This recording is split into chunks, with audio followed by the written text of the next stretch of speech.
পার্থী কা বইলে তবে কাহা লাগি এতে চিন্তা করছ শোনো মহাদেব দেব বলে কা বইলে মোর গুটে বড় ভক্তকে গুটে বিপদে পড়ে যাইছে সেটা কি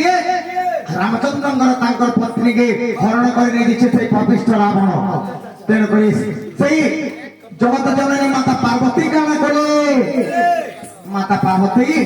মনে চিন্তা করে যে মর্ম আর বড় ভক্তকে হিছি রামচন্দ্র